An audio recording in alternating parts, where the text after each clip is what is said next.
Voilà, avec les deux dieux, on se retrouve pour la suite de notre Ma'amar du Rabbi Menach Mashiach. Chodesh Hazeh Lachem, Rosh Chodashim, Shabbat Parashat Vayikel Pekudei, Parashat HaChodesh, Kaf et Adar Avtavshil Lamed et. Voilà. On ne va pas dire que c'est passé puisqu'on est les deux parachats en même temps. Donc on est déjà Parashat Pekudei. Et le Ma'amar est toujours d'actualité. Qui plus c'est le Ma'amar ici? En hébreu, on dit le Ma'alach du Ma'amar, c'est-à-dire la continuité, le suivi du Ma'amar, c'est quoi? C'est le sujet de la Géoula. Voilà, la Géoula à partir de la création du monde. La Géoula, est-ce que c'est en Nissan, est-ce que c'est en Tishri? Par rapport à quoi? Par rapport au fait que Nissan, ce sont des lumières qui viennent d'en haut, à l'image du Tal, qui est la rosée. Et la rosée, elle ne dépend pas de notre prière, mais elle sort directement de la terre. Et tandis que la pluie descend d'en haut. Quand la pluie vient d'en haut, alors la pluie, elle arrose, mais elle a besoin de la prière. Voilà. Tandis que la Tal, elle arrose directement les plantes sur le sol. Voilà. Donc ça, c'est la différence entre ces deux principes. Ceux qui imagent le sujet de Avoda ou Lo Avoda. Dans le Tanya, on parle de ça, le fait du Benoni qui est en pleine Avoda, tandis que le Tzadik, il est après le travail. En pleine avoda, en plein travail, service de Dieu dans le sens de l'effort à fournir constamment, tandis que le tzaddik n'est plus dans cet effort constant, si ce n'est l'effort qu'il veut rajouter de lui-même, en se considérant comme un Baal Tshuva. Voilà. Ça, c'est vraiment la lumière de la Chassidut qui a dévoilé cet effort-là du tzaddik. Mais quand on remonte dans l'historique du peuple juif, on rapporte que le Rav Saadia Gaon, lui, il y a toute une histoire où il est arrivé dans une auberge. Et quand il est arrivé dans cette auberge-là, l'aubergiste, évidemment, l'a accueilli comme tous les clients, très bien, pas de problème. Mais quand le Rav Saadia Gaon est parti, quelqu'un est venu trouver l'aubergiste, il lui a dit, c'est vrai ce que j'ai entendu, il y avait le Rav Saadia Gaon chez toi, tu te rends compte, quel srout, quel honneur. Il dit quoi? Et donc il a compris que c'était cet homme-là, cet homme de Torah qui était chez lui. Donc il a couru derrière, jusqu'à ce qu'il le retrouve, il est tombé à genoux, il a dit pardon, pardon, pardon. Et le Rav Saadia Gaon lui a dit, mais je vois pas pourquoi tu me demandes pardon, tu m'as rien fait a priori. On demande pardon quand on a fait un préjudice, quand on a une faute envers quelqu'un. Et toi tu m'as rien fait, pourquoi tu me demandes pardon? Il dit pardon parce que je savais pas que c'était vous. Alors, le Pirou, je ne savais pas que vous étiez Rav Saadia Gaon, sinon je vous aurais honoré, pas comme ça, je vous ai servi comme un client ordinaire. Je ne savais pas qui vous étiez. Et là, le Rav Saadia Gaon, alors il s'est tourné vers Dieu, il a dit, tu vois Dieu, je me rends compte que tous les jours de ma vie, je grandis dans la connaissance de ta Torah, de ton Saint-Nom, etc. Et en réalité, je ne devrais pas te servir toujours pareil. Parce que comme aujourd'hui, je te connais plus qu'hier, donc je me rends compte que j'aurais dû te servir comme il fallait. Je te demande pardon. C'est-à-dire, il a repris la même formulation de l'aubergiste, qu'il a retourné vers Dieu. Chaque jour, c'est comme un jour nouveau, où Dieu apparaît comme une nouvelle... je ne vais pas dire une nouvelle entité, mais une nouvelle situation, un nouveau dévoilement, une nouvelle personnalité encore plus grande, encore plus proche de nous. Et je ne te connaissais pas finalement avant, combien je t'ai pas servi suffisamment, etc. Ça, c'est la tchouva. La tchouva, c'est de concevoir qu'on ne fait jamais assez, on ne fait jamais assez, on ne fait jamais assez. Et on dit que, enfin en tout cas dans un enseignement du Rav Gizbo, que le Baal Shem Tov a dit, je suis le Gilgul du Rav Saadia Gaon. Voilà, si je ne me trompe pas, hein. Enfin, je ne me trompe pas en le citant, etc. Est-ce que la source, je ne sais pas d'où ça vient cette source. Quoi qu'il en soit, que Dieu nous donne la force d'étudier. On se retrouve dans notre Ma'amar. On a vu tout ce sujet-là, le sujet de la tchouva, pas la tchouva, d'après le Rambam. Et on peut dire que c'est dans la continuité d'esprit de Rabbi Eliezer, qui pensait que la Géoula viendrait non pas en Nissan, mais en Tishri. Alors, d'après le Rambam, selon cet état d'esprit, alors, Lo nigalim ela betchouva. Nous ne sommes libérés que par la tchouva. Pas de tchouva, pas de libération. Alors, et c'est vrai que la question qu'on avait à l'esprit, c'était immédiatement, mais alors, Rabbi Yoshua, qui lui pensait qu'on serait délivré en Nissan, et entre parenthèses, les sages ont statué également qu'on sera libéré en Nissan, selon l'avis de Rabbi Yoshua. Mais qu'est-ce qu'il pensait? Qu'on n'allait pas faire tchouva? C'est ça l'état d'esprit. En fait, l'idée était qu'il y a un état naturel de tchouva qui n'est peut-être pas causé par notre travail personnel, mais qui est le fait d'une lumière qui vient d'en haut. C'est ça ce que pensait Rabbi Yoshua. C'est-à-dire que oui, on va faire tchouva parce que lo nigalim et la betchouva. Nous ne sommes délivrés à la fin des temps que par la tchouva, mais dans son état d'esprit à lui, ce n'est pas une tchouva qui est le fait de notre travail, mais une tchouva qui vient d'en haut. C'est-à-dire quelque chose de propice à la tchouva, une situation, une époque. L'époque qui précède la Géoula, propice à la tchouva, qui fait que l'on fait tchouva. Vous voyez? Et ça, c'est une manière de voir merveilleuse également. Le rabbi a assez souvent demandé que tout soit évidemment de manière miséricordieuse et qu'on n'ait pas de souffrance, etc., etc., etc. Voilà, et on a souligné dans les derniers cours que l'on se rend compte autour de nous comment les Juifs font tchouva plus que jamais. Essentiellement en Eretz Israël ici, parce que c'est ici qu'on a été touché par le drame, par le malheur qui est tombé sur nous à une époque où on pensait qu'on était bien bien loin de ce genre de malheur-là. Et alors on a fait tchouva. On a fait tchouva et on va dire mais moi j'étais déjà religieux, etc. Non, la tchouva c'est pas un degré de religion. C'est comme l'histoire que l'on vient de raconter là. Pourquoi les tzadikim travaillent tellement? Quand on parle du rabbi, que certains l'ont vu par exemple en déplacement ou à Paris, etc., les gens disaient mais il y avait tout le temps des livres sur son lit. Quand il est venu accueillir sa mère, la rabbinite Rana, il est venu l'accueillir quand elle revenait de Russie, etc., pour l'amener avec lui en Amérique. Le temps, il était à Paris à ce moment-là, puisque c'était une place de transfert des Juifs qui venaient de Russie, donc c'est pour ça qu'il y a eu tellement de Russes à Paris. Alors, là-bas, il a rencontré sa mère, etc., il a fait des dvadouyot, il n'était pas encore le rabbi, c'était encore l'époque du rabbi Ariat, mais ce qui s'est passé, c'est qu'on s'est rendu compte que le rabbi ne dormait pas dans son lit. Parce que ceux qui ont eu accès à sa chambre, au moins par l'entrebâillement de la porte, se sont aperçus que le lit était rempli de livres. Sur le lit, il y avait tous les livres du rabbi. Donc, il ne dormait pas dans son lit. Et d'ailleurs, celui qui était en dessous l'entendait faire des 100 pas sans arrêt. On va dire, mais ça, c'est un travail sur soi que le tzaddik va prendre sur soi. Est-ce qu'il le fait uniquement par amour de la Torah? Il ne peut pas s'empêcher, on pourra dire oui, c'est la nature d'un tzaddik. Mais on voit qu'il travaille finalement alors qu'il connaît déjà toute la Torah. Pourquoi étudier encore? Pourquoi travailler encore quand tu connais toute la Torah? Parce que c'est en rajoutant sans arrêt. C'est le mouvement de tchouva ininterrompu qui fait que l'on grandit, que l'on grandit, que l'on grandit. On grandit pas pour être grand, on grandit pour être proche de Dieu. C'est ça la vraie définition de l'émala ou de grandeur. Puisque les sages ont dit par rapport à Dieu, Bekol makom shata motse gdulato, à chaque endroit où tu découvres sa grandeur, sham ata motse andvatanoto, là-bas tu découvres également son humilité. Voilà, c'est vrai que c'est dans les toutes petites choses que tu vois la grandeur de Dieu. Dans les papillons d'une libellule, tu vois la grandeur de Dieu. Dans une feuille, dans n'importe quoi, dans une naissance si on est dans les plantes d'un bourgeon de fleurs, etc. On a des moments comme ça, oui, on sent...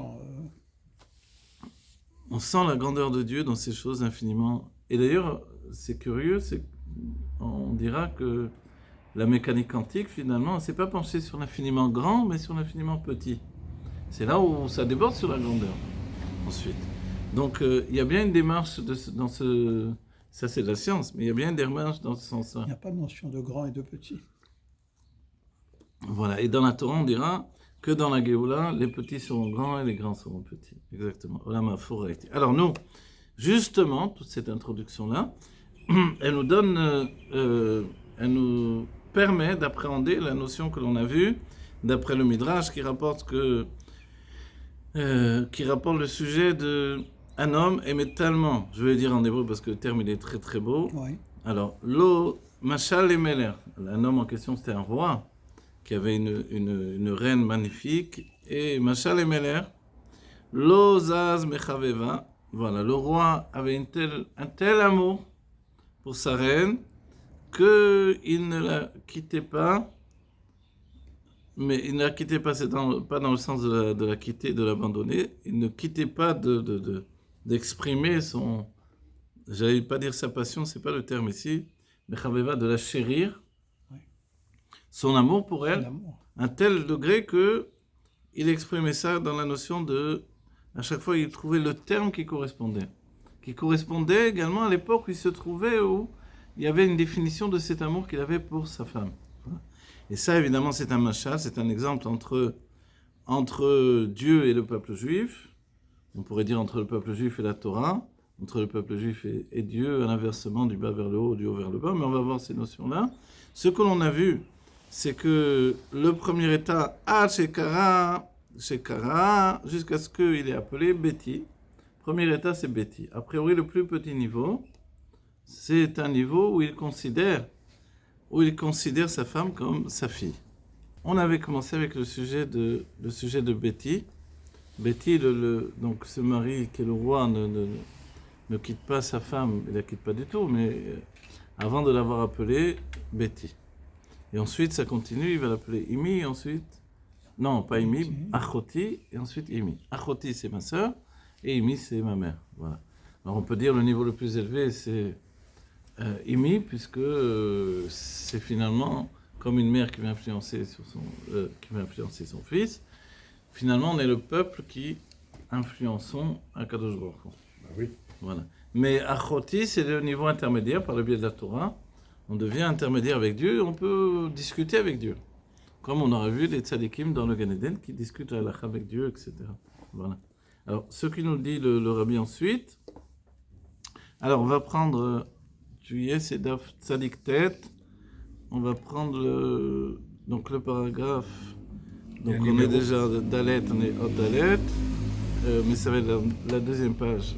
Oui, Tzadik Tet, voilà. Oui, il y a un numéro. Un numéro, voilà, le numéro 39. Oui, j'y suis.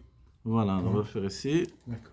après le point. Comme il est écrit, Tseina Vereina, Benot Sion, Bemenach Shlomo, Batarachat Chalo Imo, Beyom Chatunato.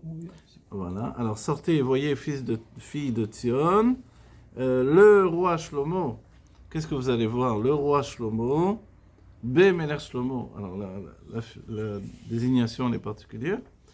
Voyez le roi Shlomo avec la couronne que sa mère, c'est dur à dire en bon français, mais que sa mère lui a couronné, je ne sais pas si ça se dit pas exactement en bon français. Tu as mis sur sa tête. Voilà, Moi, sur sa tête, Beyom Chatunato, le jour de son mariage.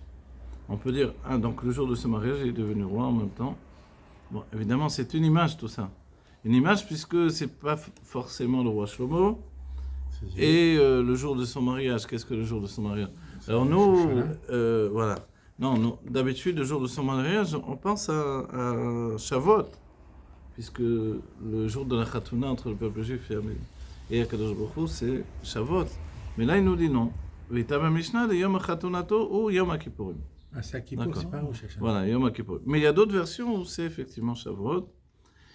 De'alei Tshuva de Yom HaKippurim, que par le biais de la Tshuva, du jour de Kippour, de Yom HaKippurim ou Shlemut HaTshuva. Yom HaKippurim, c'est vraiment la perfection de la Tshuva. Me'atarat Knesset Israël, Atara l'Akadosh Baruch Hu. Me'ateret Knesset Israël, Atara l'Akadosh Baruch Hu. Donc ça devient un verbe ici. Le peuple juif, Me'ateret, ça veut dire couronne, comme en français en fait. Akadosh Baruch Hu. Nous couronnons le Saint béni soit-il, Dieu, Vekevan Shagilou de Tshuva, Ve'akapara de Yom HaKippurim ou Bechag HaSukkot, Lachen, Ikar Ha'inyan de Imi ou Besukot. Donc on avait vu ça, on avait terminé le cours avec ces notions-là, on les reprend un petit peu. Donc c'est pour ça que l'essentiel de la notion de Imi, ma mère, c'est essentiellement Chag HaSukkot.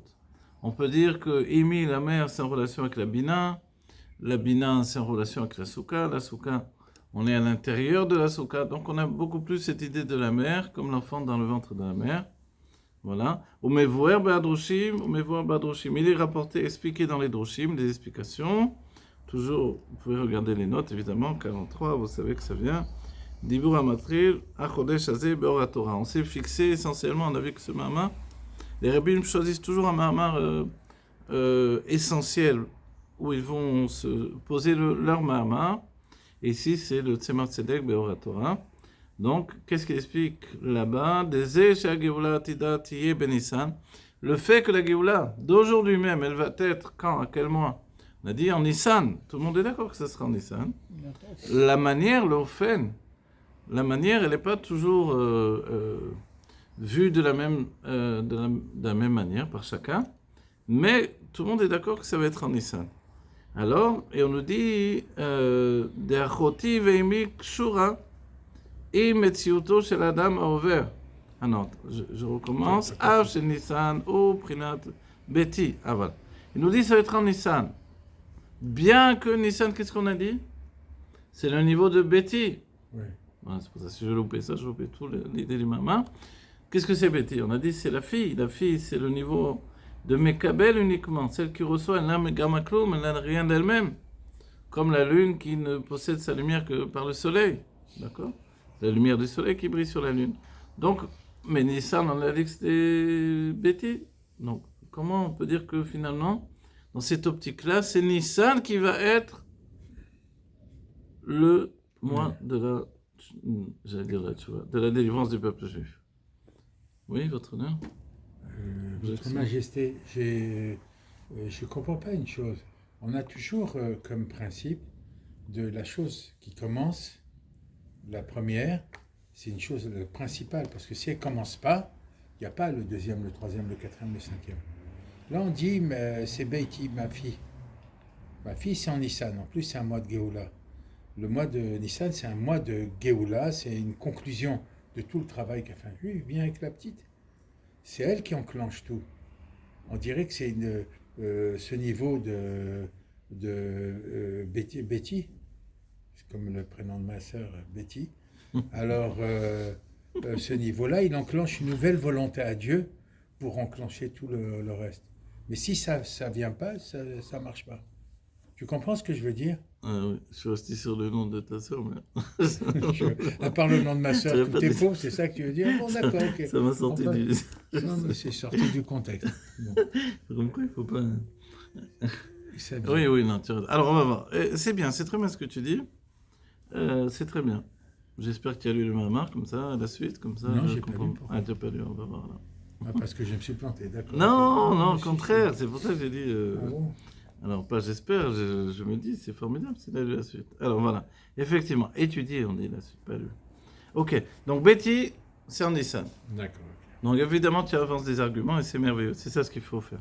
Shalédé, alors la parenthèse, Shalédé Avoda Shelo, Naasa El Ach la Kadosh Baruch Hu, par son travail à lui, il devient un frère pour Kadosh Baruch Hu, on a dit Achoti. Et Tiramizo, Sheu Mashpia, Kivyachol Kadosh Baruch Hu, là c'est Imi. ולכן על ידי העבודה דאחותי ואימי הוא מגיע ונעשה אח ואם. C'est-à-dire que par le travail que l'on fait envers Dieu, donc c'est quelqu'un qui commence un travail et qui continue. C'est pour ça que le texte a dit au départ, Lo zaz mechaveva. C'est un mouvement. Justement, il ne bouge pas. Il continue, malgré le mouvement qui est en lui et le travail qu'il fait sur lui, il reste concentré sur l'amour qu'il porte pour sa bien-aimée. Et puis, il va lui donner un titre de noblesse, de niveau en niveau. Ma fille, ma sœur et puis ma mère. Donc, on a dit, ce sont les trois fêtes de pèlerinage, Shlosha Regalim. Donc, évidemment, si la discussion portait sur le fait qu'on aurait dû avoir la tchouva en Tishri, dans ce cas-là, en Tishri, c'était quel niveau? C'était pas le niveau de Betty. Et si c'était le niveau de Shavuot, ce n'était pas non plus le même niveau. Donc on a dit que c'est trois niveaux qui correspondent à ces trois niveaux d'élévation également. Mais nous, on est resté avec l'idée que c'est quand même Nissan. Donc c'est Nissan, donc c'est Betty. Donc on est obligé de découvrir pourquoi Betty, ma fille, il y a une mahala particulière. Nissan. Malgré les niveaux d'élévation, puisque le rabbi dit, et le rabbi nous dit qu'on continue et finalement on attend les autres niveaux. Alors, mais pourquoi on revient en arrière en disant que voilà, c'est à ce moment-là qu'il y aura la Géoula? c'est comme de nous dire, tu sais, les niveaux d'élévation que tu as reçus, en réalité, tu dois les abandonner pour retrouver ce qui était peut-être la fraîcheur même de ta tchouva, de ton commencement. Comprenez ça? Il y a un exemple de ça. Quand on nous dit, le Tzemar Tzedek, justement, il le rapporte dans Der Mitzvotecha, sur le sujet de la mitzvah de la tefila, il nous dit, il y a une notion qui s'appelle Alda Tatinor Kazen Mitpalel. Je prie selon la connaissance de ce bébé. Et c'est quoi la connaissance d'un bébé? Le bébé, quand il a faim, il pleure. Et on lui donne à manger. Il se sent mal, on s'occupe de lui. Il pleure. C'est son moyen de... Donc nous, quand on pleure vers Dieu, il est écrit que les portes sont fermées, mais pas les portes des larmes. Donc si je pleure vraiment, comme on dit, Bemar Nafsho, parce que je souffre dans mon âme, alors Dieu, lui, il ouvre les portes à partir de nos larmes. Ce sont des clés pour ouvrir les portes des mondes divins. Ok? Donc on peut comprendre que ce travail qu'on va faire sur nous, de jour en jour, d'année en année, pour avancer, etc., il va nous donner une grandeur personnelle. Et le Tzemar Tzedek, il nous dit, dans l'étude de la Torah, il y a cette évolution également. Et on atteint un niveau où on connaît d'abord les mondes divins, ça s'appelle le Etzraïm. On apprend la connaissance des mondes divins. Et ensuite, bon, c'est comme ça le chemin que j'ai fait moi-même, parce que c'était comme ça dans la Torah. Ensuite, on va étudier Pri Etzraïm ou Shara Kavanot. Et là, on va étudier non plus seulement l'arbre donc les mondes divins, mais les fruits de cet arbre-là, les fruits de la vie. Et là, on va utiliser cette connaissance pour prier Dieu. Donc, d'un certain point de vue, dans la Pnimut Torah, aboutir à une prière travaillée par notre connaissance, c'est une finalité. Ok? Et pourtant vient un terme que les sages ont ramené, que au contraire de prier, d'après la Kabbalah et d'après la connaissance des mondes divins, je mets tout de côté et je prie comme un petit bébé. Vous comprenez? Et l'explication est que d'abord je dois tout connaître, tout ce cheminement-là, pour tout remettre de côté et prier comme un petit bébé. C'est-à-dire que ça doit être un choix. Non pas les khatkhila, moi je prie comme un petit bébé. Non, c'est pas comme ça. C'est pas ce que les sages ont expliqué. C'était pas. Il y a une notion l'oseit kavanti. C'était pas mon intention. L'intention que Dieu a voulu, c'est que l'on connaisse vraiment tout, mais que l'on mette tout de côté pour prier comme un petit bébé. Voilà. C'est-à-dire après, on ouvre son cœur à Dieu, on prie vers Dieu. Il y a une histoire comme ça avec quelqu'un, un jeune qui priait, il s'est plaint à son rabbi, il dit voilà, j'ai un problème, il dit quoi sur la tefila, quand je prie, je vois les lettres un peu, ça change, machin. Il dit oui, tu pries comme l'Arizal. Il dit oui, moi je ne voudrais pas prier, je vais prier simplement. Il dit non, il n'y en a qu'un par génération qui prie simplement comme ça. Magnifique. Très beau. Alors voilà, vous avez compris, attention. Donc vous avez compris, l'idée elle est que je mets tout de côté pour prier Dieu comme ça. Donc ici, on est en train d'aborder un sujet qui ressemble extrêmement, profondément et étrangement à ça finalement. Pas étrangement, c'est-à-dire c'est toute la Torah. Toute la Torah elle est là pour que l'on atteigne la simplicité. C'est pour ça que le Baal Shem Tov a mis les Juifs, les Yehudi, le Yehudi Apashut en avant. Ce Juif simple, il a mis en avant parce que la simplicité, on dit En Pashut et la Keter. C'est-à-dire que le nom de Dieu écrit tel quel, c'est dans le Keter. Et après, on remplit le nom de Dieu. Malé, c'est on remplit le Yod, on remplit chaque lettre. Malé des Malé, on descend. D'accord? Malé dans la Chorma, Malé des Malé dans la Bina. Le remplissage dans la Bina, etc. Vous vous rappelez de quoi on parle? Oui? Oui. D'accord. Tu te rappelles? C'est bon? Oui. Le nom de Dieu, Yud Koyev, qui est tel quel, ou le fait que je remplisse Yud, j'écris Yud Vav Dalet par exemple, He ou He Aleph ou He Yud. Si ça va me donner les noms de Ab, Sagma, Aveban, etc. D'accord? Donc si je remplis une fois, c'est dans la Chokma, je remplis deux fois. Comment je peux remplir deux fois? C'est facile, chaque lettre, à nouveau, je les remplis de nouveau. C'est dans la Bina, et la Kabbalah, c'est comme ça qu'on travaille dans la Kabbalah. Et ainsi de suite, on descend tous les mondes finalement, enfin tous les niveaux du monde de Hatzilut en tout cas. D'accord. Mais est-ce qu'on les ressent? Ah, les ressent, c'est une autre chose. Mais ça, la connaissance n'est pas... La connaissance, ça ne fait pas la sensation d'un tzaddik. Aujourd'hui, de nombreuses personnes, moi je connais des kabbalistes qui connaissaient des livres entiers de Kabbalah. C'est pas une blague, ils étaient capables de répéter, etc. J'ai étudié avec eux.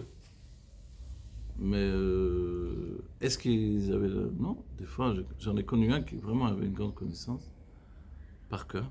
Il y avait même un collège, mais il était orgueilleux en réalité. Très orgueilleux. Donc ça, on ne peut pas être aussi orgueilleux comme il était lui. Peut-être qu'il a dû faire tout va depuis, mais en tout cas, voilà la situation. Orgueilleux, dédaigneux, quoi. Ceux qui ne connaissaient pas, il les traitait vraiment... Et c'est vrai qu'il connaissait vraiment.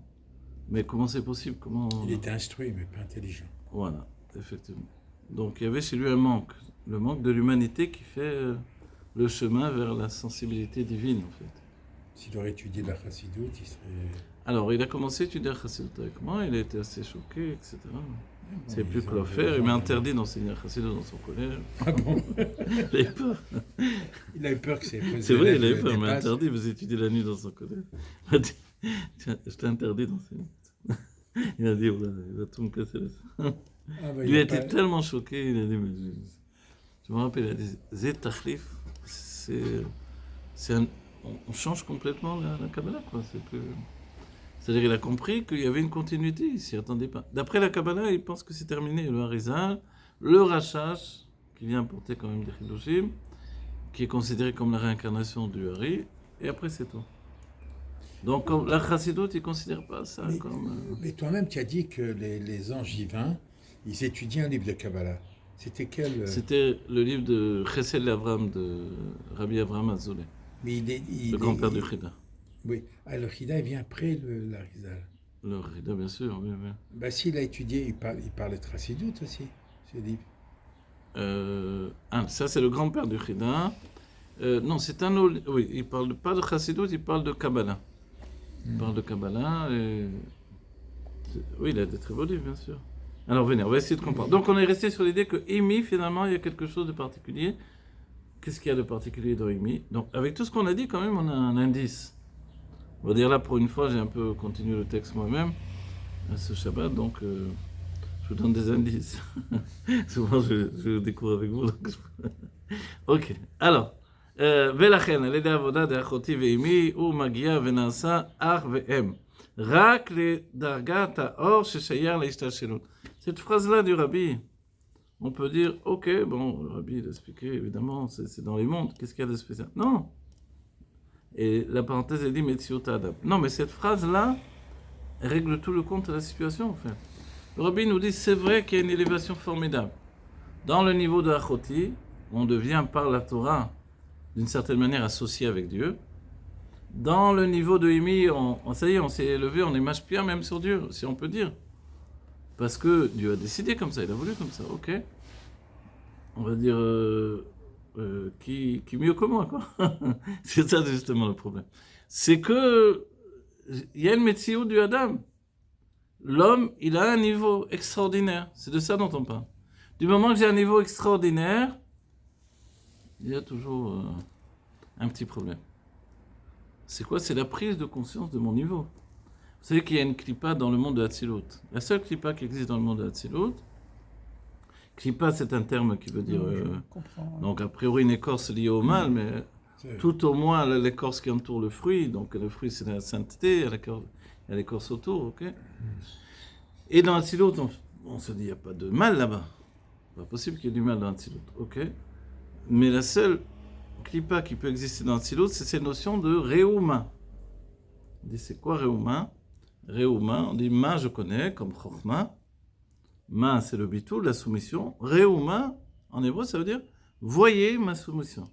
Ah oui, oui. Voilà. Donc c'est celui qui est soumis à Dieu, qui a un vrai bitul, véritable avoda de bitul, mais qui ne peut pas faire abstraction du fait que l'on voit son bitul. Vous voyez? Le côté le plus terrible, ça pourrait être, il y avait quelqu'un qui avait dit, j'ai étudié tout le chasse grâce à un chat. Un chien? Un chat. Un chat. Parce qu'en fait, il y avait une porte dans le Beth Midrash, et c'était le chat qui rentrait, qui sortait. À chaque fois que les gens y venaient, lui, il allait étudier comme un fou. Parce que il y avait le kavod de se voir, les gens y rentraient, donc ils le voyaient étudier. En fait, c'était le chat qui rentrait, qui sortait. C'est méchant. Il y avait, il disait, il y avait une fois, il donnait le même exemple que toi. Il dit, il y a un tzaddik. Il disait pas, moi je suis tzaddik, mais il mettait un écriteau, il se cachait, tu sais, mais je suis là. Non, en fait, voilà. Et ça, c'est le plus Alors, terrible qui peut exister. le Réouma, il est quand même réservé à ceux qui ont atteint un Ouais, niveau- voilà, effectivement. Bon, voilà, moi j'ai dit un cas extrême, évidemment, c'est pas ça, Réouma. Réouma, c'était Rabbi Chaim Vital dans sa jeunesse. Et c'est le Hari qui est venu lui faire travailler, lui enlever ça. Donc c'est vraiment une clipa de tzaddik, d'une âme de Hatzilut. C'est pas n'importe qui atteint ce niveau-là. C'est-à-dire, on a tous en nous un côté je suis l'enfant gentil, je veux faire plaisir à mes parents. On a un peu, on porte avec ça avec nous. Donc on n'aime pas trop être mal avec quelqu'un parce que on aime bien que les gens nous aiment bien. C'est une bonne chose. naturel. Mais il peut y avoir de ça des mauvaises choses qui sortent, comme chaque chose qui est Par bien dans intérêt. ce monde. Voilà. Tu C'est peux quoi? faire par intérêt. C'est que pour la vérité, peut-être je peux arranger un peu la vérité parce que sinon les gens ils vont penser, qu'est-ce qu'ils vont penser de moi, tout ça. Voilà. C'est-à-dire que le bon garçon sur la photo, je vais toujours rester le bon garçon sur la photo. Mais la vérité, je vais pas la faire jusqu'au bout. Ça, c'est un petit peu se rapprocher de Rehouma. Et le niveau extrêmement raffiné de Rehouma qu'il y avait chez Rabbi Chaim Vital, dans sa jeunesse, c'était un tzaddik qui soutenait le monde avec son père. C'est ce que le Hari a dit. Mais il y avait un peu de ces notions-là. D'ailleurs, il a été attaqué par les forces du mal, il a eu même une perte de semences le jour de son mariage. Bon, pour dire que les forces du mal l'ont attaqué à cause de cette permission qu'il y avait en lui. Et le Reza lui a enlevé tout ça. Après, en dehors de ça, c'était un tzaddik immense. On n'a pas aidé. Surtout avec l'aide du Hari, il est arrivé à des niveaux sans précédent. Mais comment on peut avoir ça? C'est que on sait son niveau. C'est de ça dont le Rabbi parle. Je connais mon niveau. Voilà. Et comme je connais mon niveau, Je prétends à quelque chose. tu vas pas venir me dire que je connais rien du tout. Pas comme nous, parce que, enfin, pas comme moi. Je vois toutes mes faiblesses. J'étudie un maman du Rabbi. Je suis pas né avec les Ktovim, le Nar, etc., comme ceux qui sont nés dedans, etc. Je suis un bal chouin. Donc il y a tellement de choses que je connais pas. Des fois, je sais pas lire un mot. Alors, on parle pas de ça. On parle de quelqu'un qui a vraiment une vraie connaissance. Donc il sait son véritable niveau, et même dans la piété, dans le service de Dieu, etc. Il y a une histoire formidable chez les Chassidim, où il y avait un tzaddik. Je ne me rappelle pas le nom de ce tzaddik, qui était un immense tzaddik. Mais au départ, il était à Yerushalayim. Et c'était l'époque de l'Admorazaken. Et ce tzaddik-là, il avait en lui, dans son cœur, une idée intérieure qui disait, mais en fait, je suis méprisable. Pourquoi? Il se sentait, il servait Dieu, il faisait tout ce qu'il fallait, il était vraiment un serviteur de Dieu. Donc dans la Torah, il était à un niveau extraordinaire. Mais il se disait, je suis finalement insignifiant. Quand il priait au kotel, il avait le trou de prier au kotel, il disait, je ne comprends pas qu'une pierre ne tombe pas et m'écrase. Elle devrait tomber m'écraser tellement que je suis rien en fait. C'est une sorte presque dérision, mais d'auto-dégoût aussi de sa personne. Et donc, il était un peu déprimé par rapport à ça. C'est-à-dire, il ne comprenait pas quel chidouche il apportait à Dieu par son service de Dieu, quoi. Quelle nouveauté il pouvait entraîner. C'est tellement annulé qu'il voilà. avait Cette plus histoire, confiance en lui. voilà, je l'ai lu au Tsar Sipurei Chabad. Et il est arrivé qu'un jour, il y a eu un envoyé de l'Admorazaken, donc qui était un envoyé qui venait apporter la tzedaka à Yerushalayim. L'Admorazaken, on sait, il est rentré en prison à cause de ça d'ailleurs, parce qu'il a envoyé de l'argent à Koupat Rabbi Balanès d'Israël, essentiellement, qui était à Yerushalayim, pour les Juifs qui habitaient à Yerushalayim, dont la situation était dramatique. Donc il ramassait l'argent en Russie pour envoyer là-bas. Et celui-là venait pour donner la zaka, donc l'envoyé de l'Admorazaken, et en même temps il en profitait pour dire un Mahamar. Donc à la choule se trouvait ce chassid dont on vient de parler, qui n'était pas encore un chassidi comme on parle, en tout cas pas de l'Admorazaken, et il a entendu un Mahamar de l'Admorazaken. Il était tellement choqué, il a demandé à celui qui a dit le Mahamar, je t'en prie, viens chez moi, viens, répète-moi le Mahamar, il a voulu encore l'entendre. Et puis il a dit, mais de qui ça vient. Et donc, il a expliqué que ça venait d'Admor Azaken. Il a dit, mais où il est? Je veux le rencontrer immédiatement. Je veux écouter sa Torah. Il a dit, il se trouve en Russie blanche. Ok. Russie blanche, en fait, je dis ça, c'était en Russie, quoi. Russie blanche, c'est vraiment Lubavitch, je sais pas, à cette époque-là, il a dit où elle se trouve par rapport à ça. Quoi qu'il en soit, qu'est-ce qu'il a fait, cet homme-là? Immédiatement, il a pris, je ne sais même pas s'il a pris des affaires avec lui, il s'est mis en chemin et il est parti pour rencontrer un Morazaka. Maintenant, on parle de Yerushalayim, d'arriver en Russie, à l'époque. Oui. On va dire, bon, c'est extraordinaire, mais d'autres certainement l'ont fait. Oui, mais lui, il n'a même pas été voir sa femme, sa famille, il est parti directement, immédiatement. C'est-à-dire, l'engouement était tel qu'il avait en lui cet état d'esprit de se dire, mais en fait, j'ai pas de vie, en fait, je sais pas pourquoi je suis pas encore mort. Je suis tellement rien. Quand il a entendu ça, ça l'a ressuscité. On dit que l'Admorazaken a fait Triatam Edim avec les Chassidim. Et lui, il est parti immédiatement. Donc il devait avoir un peu d'argent, il a pris ses affaires, il n'a même pas parlé à sa femme. Peut-être qu'il ne voulait pas se confronter au fait d'expliquer les choses, ou il était incapable d'expliquer les choses. Quoi qu'il en soit, c'était immédiat. Il s'est mis en route, il a été c'était à Haïfa, oui. Haïfa où il prenait le bateau, et de là-bas, hop, bon. Et quand il est arrivé finalement dans le bateau qui l'a mené jusqu'en Russie, je ne sais pas si c'était le bateau direct ou indirect, etc., certainement que non. Je crois qu'il partait à l'époque, il passait par Constantinople à l'époque plutôt. Ok, quand il est arrivé en Russie, il était tellement fébrile de l'idée de pouvoir entendre la Torah directement de l'Admorazaken qu'il n'a pas attendu vraiment que le bateau, amarre, je sais pas comment dire, accoste correctement. Il a sauté du bateau, il s'est cassé la jambe. Donc évidemment, il y a eu un médecin qui est venu le soigner et il lui a prescrit de rester couché pendant, je sais pas, le temps du rétablissement, etc. Mais lui, pas question, il est parti avec sa jambe cassée sur le chemin. De là, il est resté un homme qui boitait tout le temps. Toute sa vie, ensuite, il a boité à cause de ça parce qu'il n'a pas attendu de rétablir sa jambe. Donc il est arrivé chez l'Admorazaken, il s'est mis à côté de lui, se nourrissait de sa Torah, il revivait et puis il n'a pas bougé de là. En attendant, la famille ne savait pas du tout où il était passé, quoi. Qu'est-ce qui s'était passé avec lui? Où il avait disparu. Et un jour, le même Shaliar qui a mené la Zdaka est revenu donc à Yerushalayim et on lui a demandé, mais peut-être vous avez vu notre père, et la femme a dit mon mari, etc. Et il a dit, donnez-moi une description, je ne sais pas. Et lui a décrit l'homme, et lui il a pensé effectivement à ce chassid-là. Et lui a demandé, mais est-ce qu'il boite? Elle a dit, non, il ne boite pas. Il a dit, alors non, c'est peut-être pas lui. Quoi qu'il en soit, quand il est arrivé en Russie, il a été lui parler, il lui a demandé, est-ce que c'est toi qui es venu de Yerushalayim, qui a tout quitté? Il a dit, oui, c'est moi. Alors il a dit, mais tu sais que tu as laissé une femme là-bas? Il dit, oui, je sais, mais je ne pouvais pas faire autrement. Il dit, mais tu ne l'as même pas donné ton guette.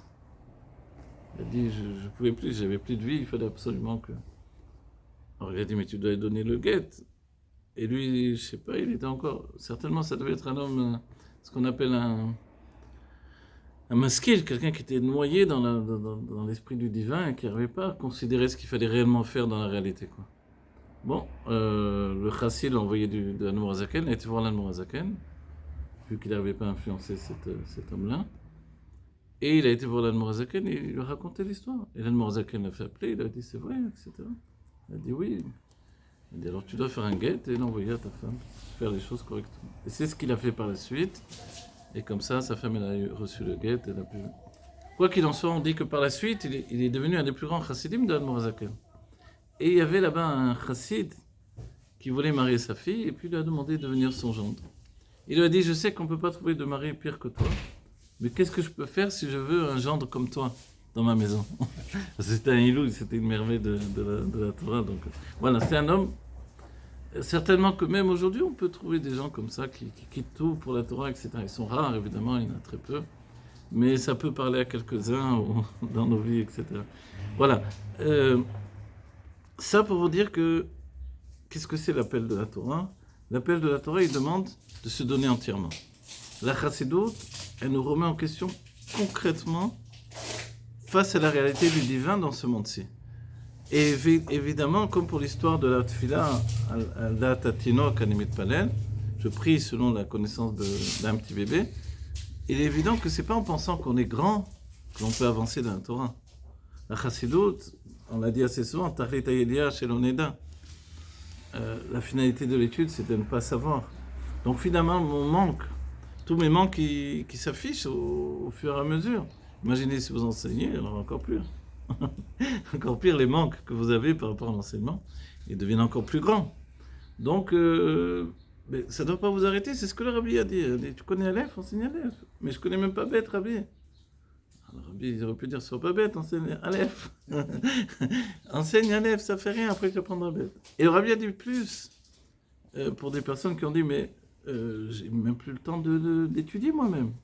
Parce qu'étudier, enseigner, c'est deux choses différentes, par exemple. Oui. Moi, je sais que quand j'étudiais, je n'enseignais pas. Quand j'ai commencé vraiment à enseigner, je me suis rendu compte que je n'arrivais plus à étudier de la même manière. C'est pas pareil. On étudie pour soi, on enseigne pour les autres. C'est pas la même manière du tout. Voilà, il faut vraiment faire une traduction pour parler aux autres. Il faut trouver un langage qui soit approprié et parler correctement aussi. Quand on étudie pour soi, on se parle en rémisa. Avec des allusions, ça suffit, on se comprend. Ok, donc en fait, on parle dans sa barbe, comme on dit. Donc en fait, le Rabbi nous met sur le chemin de l'idée que, mais peut-être que Achoti, Veimi, qui sont deux niveaux extraordinaires, et on peut se dire qui va atteindre ces niveaux-là, enfin chacun doit se dire ça. Moi je vais atteindre ces niveaux-là. Est-ce que j'ai une Torah d'égal avec Dieu? Évidemment non. Est-ce que je suis mashpia sur Dieu? Alors, si on dit que la Torah vient Ben Nissan, c'est qu'il y a un niveau peut-être insoupçonné, c'est le niveau de Betty qui peut-être est supérieur aux autres niveaux. À l'image de Yehudi Pashut. Voilà. Alors, je dis le mot de la fin, on va dire, c'est pas très bien. Alors, ok. Velachen alidei avodat achoti veimi umagia nanana. Et le Rabbi nous a dit une phrase où je vous ai dit Rak le dargat aor sheshayar l'ishtashelu. En vérité, ces niveaux d'élévation, ils s'inscrivent dans les mondes divins, s'inscrivent dans la madriga des mondes divins, c'est-à-dire dans les degrés supérieurs des mondes divins.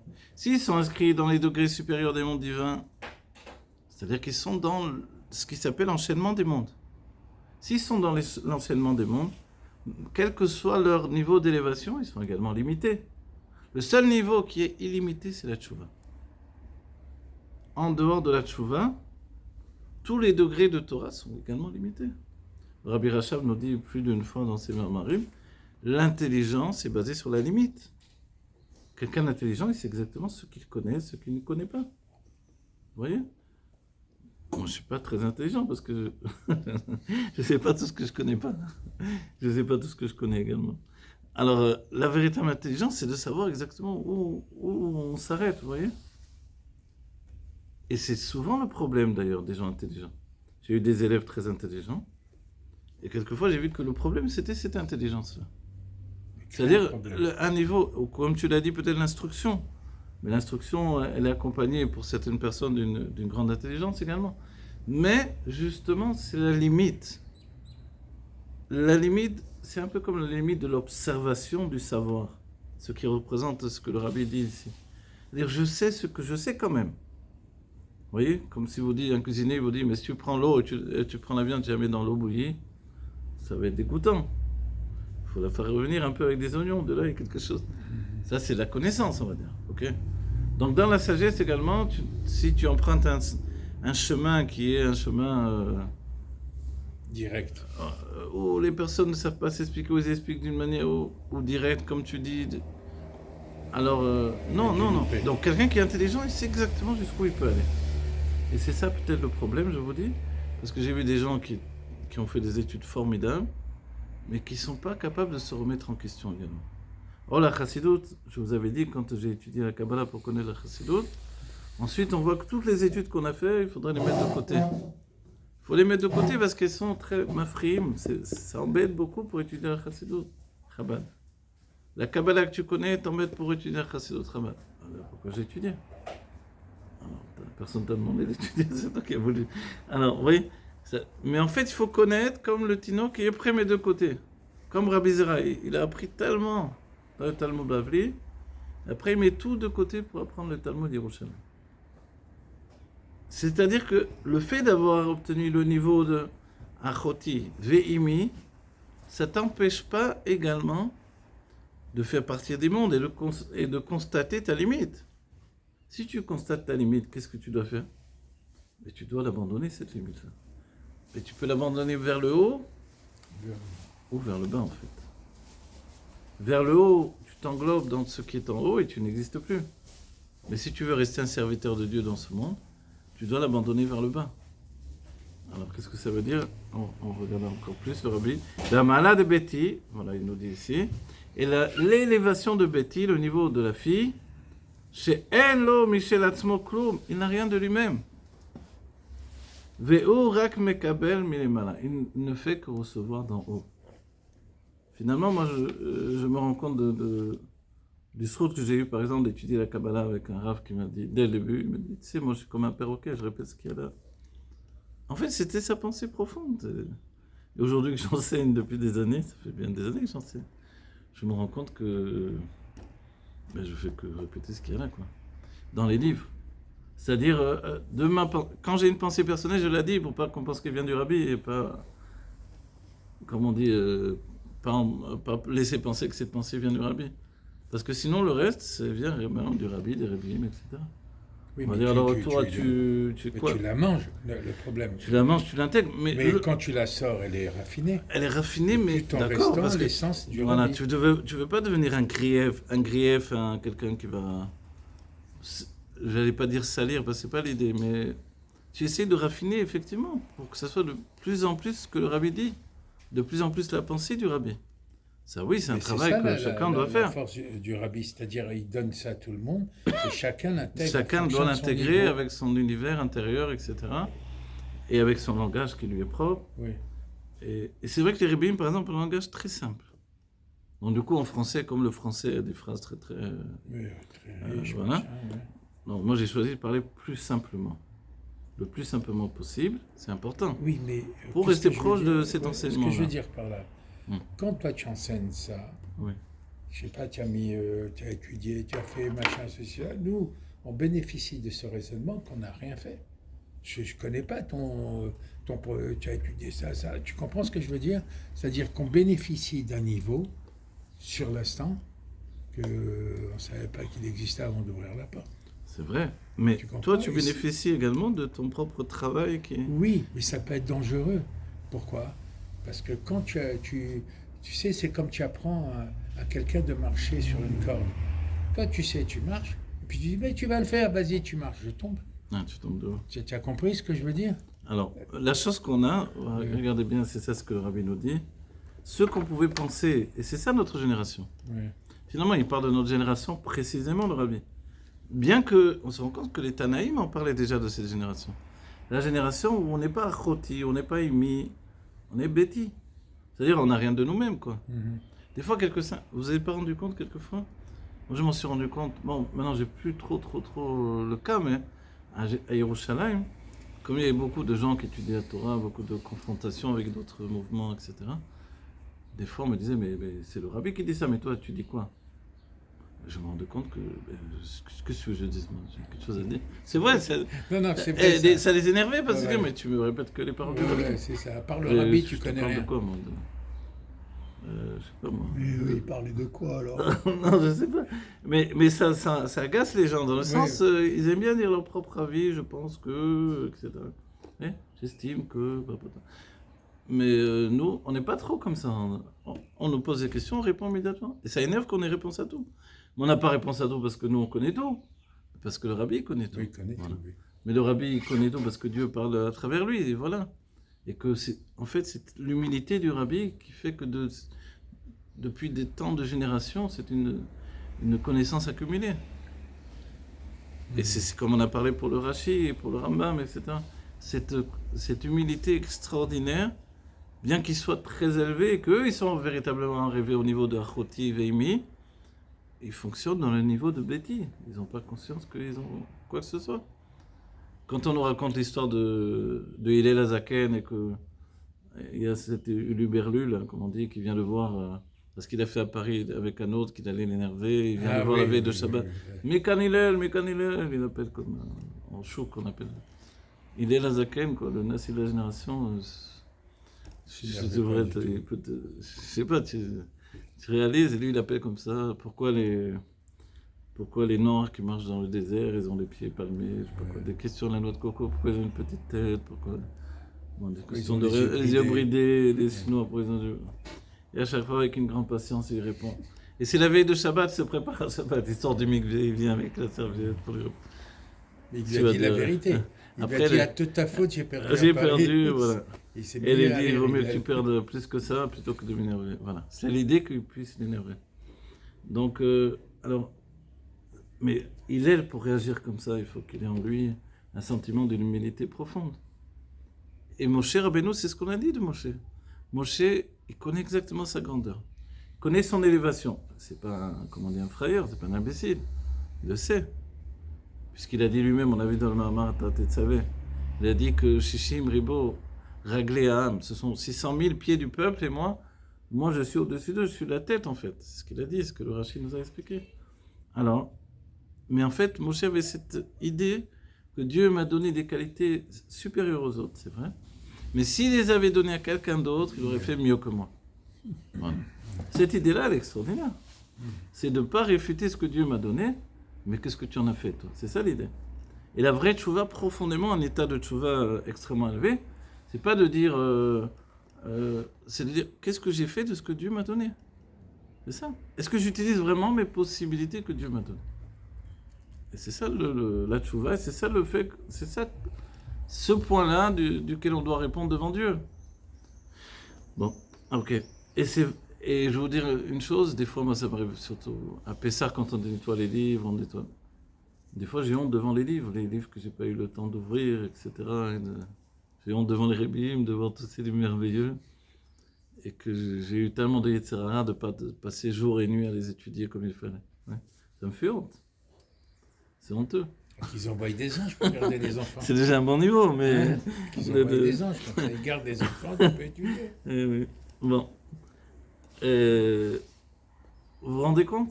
C'est-à-dire, ce sentiment que... Et ça va être ça, la Géoula. On dit la Géoula, c'est de pouvoir te consacrer à Dieu, au livre de la Torah du matin au soir. Parce que tout le monde entier sera consacré à ça. Donc, il n'y aura plus de... passe-moi le beurre et donne-moi du pain. Est-ce que tu as une vis? Est-ce que tu peux mettre ça? Est-ce que tu peux arranger ça? Est-ce qu'il y a des sens dans la voiture? Est-ce que... Non, on aura tout, on a dit. Ah bon, d'accord. C'est-à-dire tous les nianimes qui nous détournent. Il faut faire le plein avant. Ouais. Dès qu'il y a... je vais dire à mon gendre. Allez. Bon, voilà, on a fait un peu un vidéo et un pichassidut. Donc, il nous dit quelque chose d'extraordinaire. C'est que finalement, le niveau de Betty, il atteint un niveau plus élevé. Et c'est pour ça que le mois de Nissan est choisi.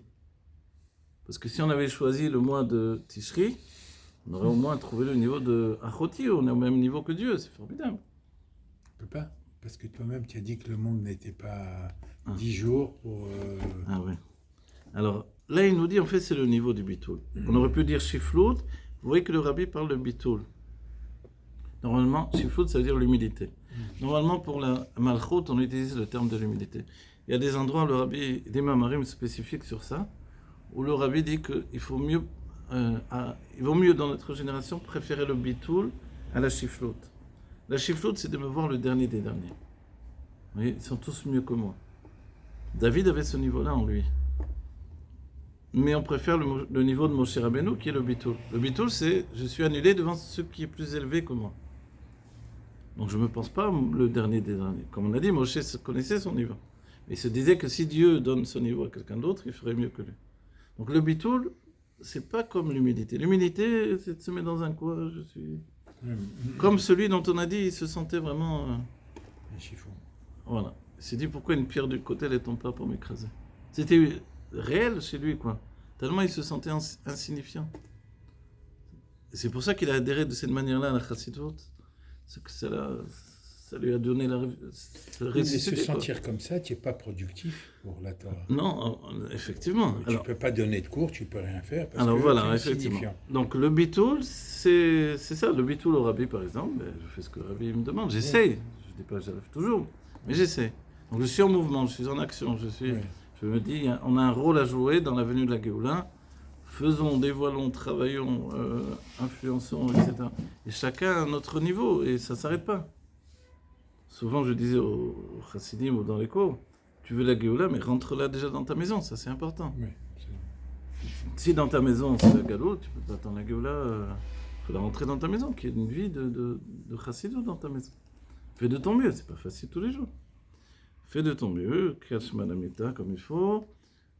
Tu essaies de faire Chitat Rambam tous les jours. C'est difficile, mais tu essaies. Okay? Tu n'arrives pas à 3 prakim de Rambam, 3 chapitres, c'est dur.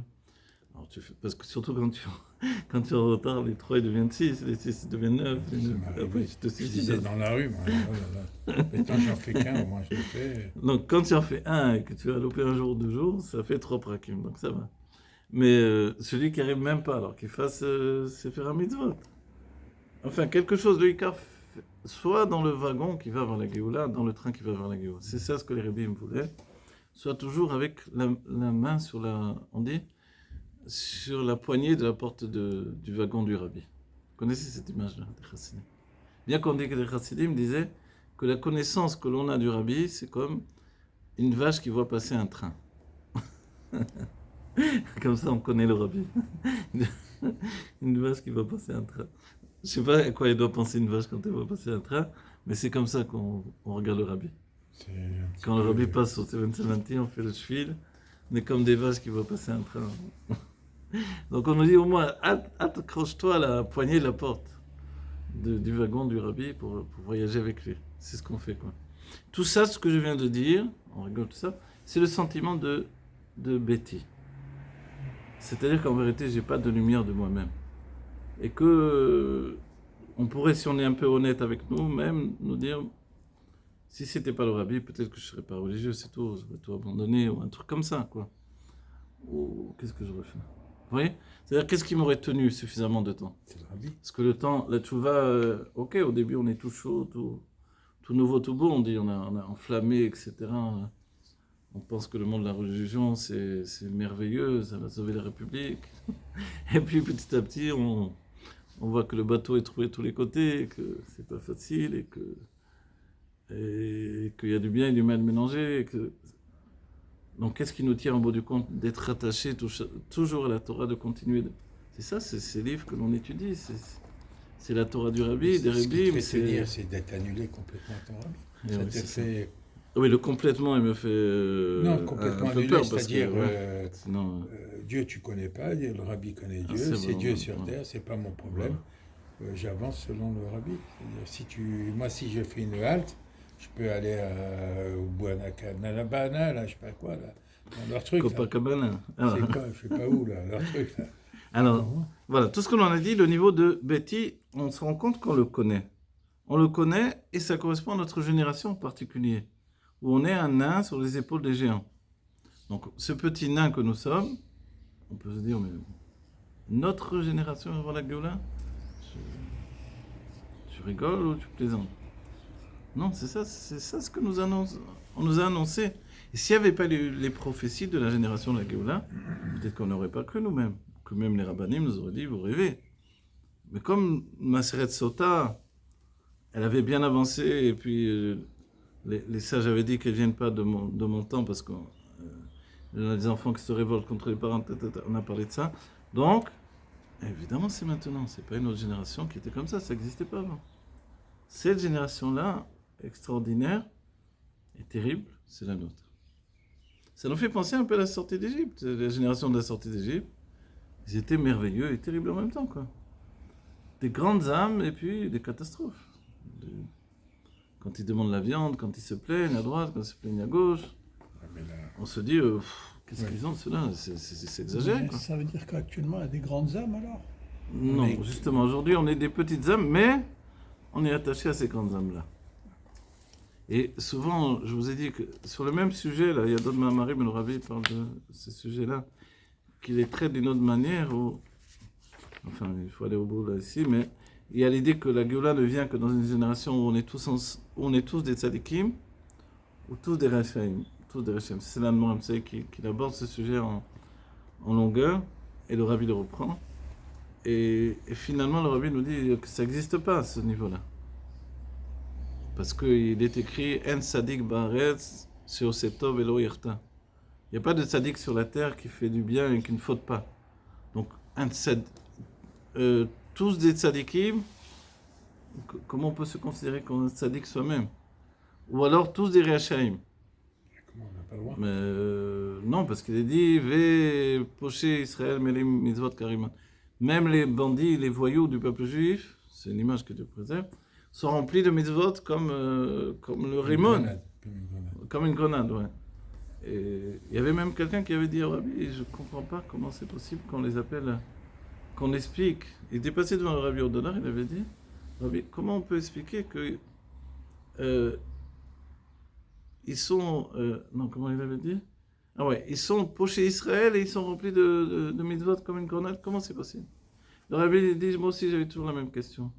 Comment on peut les appeler pochés Israël alors qu'ils sont remplis de mitzvot comme une grenade?